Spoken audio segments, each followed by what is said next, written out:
17h40 déjà, mon Dieu. Oh, vite, vite, c'est Guillaume Meurice. Ah merde. Oh là là.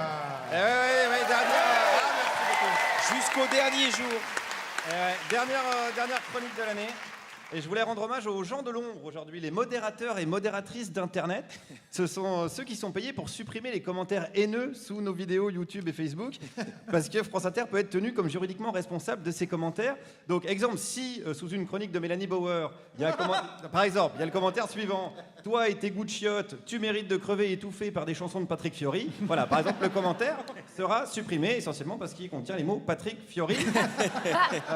Mais en revanche, si sous une chronique, par exemple, de Pablo Mira, il y a marqué « Ce type est formidable, magnifique, sublime », voilà, on se contentera de saluer l'aveuglement de la maman de Pablo et le commentaire sera conservé. D'accord, vous avez pigé? Alors, j'ai d'abord appelé Valérie, c'est une modératrice, pour connaître les insultes qui, nous, au niveau de l'émission, nous concernent le plus. Gauchia, journalope. Ouais, classique. Ils sont très très imaginatifs quant à votre vie sexuelle. Intéressant. Ça, oui, voilà. Ah, ça c'est intéressant.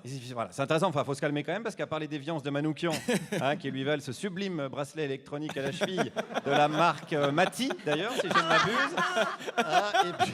Et puis Alex qui persiste à trouver, je cite, fécondable Clara Dupont-Mono.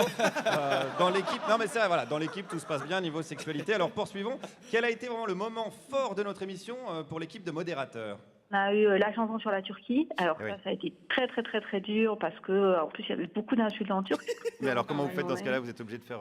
On utilise le traducteur automatique. Voilà, bravo à Frédéric Fromet qui s'est donc payé le luxe d'une polémique internationale avec sa chanson. On rappelle qu'il a été interdit de kebab pendant 2 ans et qu'il a été menacé de se prendre des tomates salades dans l'oignon directement. Beaucoup de fantasmes également sur la vie sexuelle de Fred. D'ailleurs, je vais vous dire, il y a un top 3 de ceux qui suscitent le plus de réactions pas très très gentilles sur l'ensemble de la grille. J'ai demandé à Cédric, un autre modérateur. Il y a vraiment 3 sites principaux. Ouais. Frédéric Fromet, Cohen, qui a été un gros problème, mais pendant la période de la campagne présidentielle, ça a été une site privilégiée. Ouais.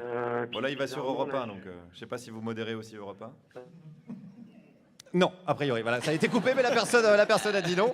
Donc chacun sa merde à un moment donné, ça sera au modérateur d'Europe 1 de se débrouiller. Et on en profite d'ailleurs pour saluer Patrick, qui nous a quittés ce matin pour rejoindre ses premières amours. Premières amours étant le nom qu'il donne à son carnet de chèques. Donc le top 3, donc Fromet, Cohen et le 3e. Ce serait vous. Ah ouais, le 3e. Pendant la campagne présidentielle, vous avez été interviewé tous les militants.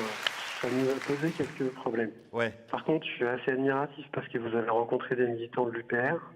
Nous, on les lit depuis quelques années.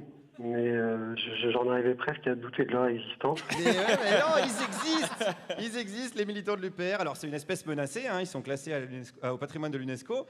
Et ils sont quasi aussi rares que les électeurs de Benoît Hamon, mais les électeurs de Hamon bénéficient de réserves naturelles. Par exemple, aujourd'hui, les gradins du studio 104 de la maison de la radio, on vous voit, ils sont là, les 6%. Si vous avez à côté de vous un Lexomil avec des pattes, c'est un électeur de Benoît Hamon. Mais revenons à l'UPR parce que c'est un cas intéressant pour les modérateurs Internet. Le jour de l'interview, clairement, on les a vus arriver en très très très grand nombre.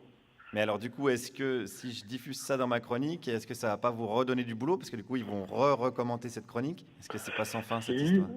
Ça a des avantages et des inconvénients. Moi, je suis pas contre avoir du travail.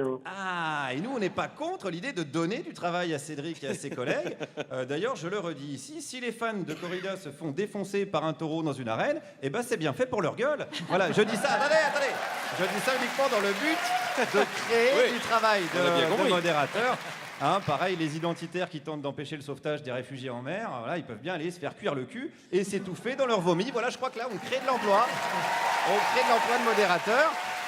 Et puisqu'on parle d'économie, j'avais une dernière question pour Cédric. Est-ce que vous enlevez les commentaires qui disent du bien des chroniques de Dominique Seux? Non. Non? Pas du tout. Ah mince, parce que ça peut aussi être considéré, peut-être comme outrageant pour certains, quoi. Oui, ça peut l'être. Après, tout peut être considéré comme outrageant pour certains. Si je vous glisse un petit billet, est-ce que vous pouvez le faire? Un gros billet, peut-être? Il n'est pas contre un gros billet. Et moi, je suis pas contre l'idée de vous faire de gros bisous et remercier Cédric, Valérie, ainsi que toute l'équipe de l'émission et vous qui nous écoutez. N'oublions pas que c'est les vacances, mais pas celles du pouvoir. Jupiter va continuer son délire maniaco-narcissique. Alors, ce que je veux, c'est que vous, partout, vous alliez le faire bien chier, parce que c'est notre problème. Guillaume Meurice. Merci pour toute cette saison, Guillaume Meurice. Merci à vous les amis. C'est donc la révolution dans le studio 104 Il a mouillé le maillot. de la Maison de la Radio. La révolution a démarré, ça y est. Merci Guillaume.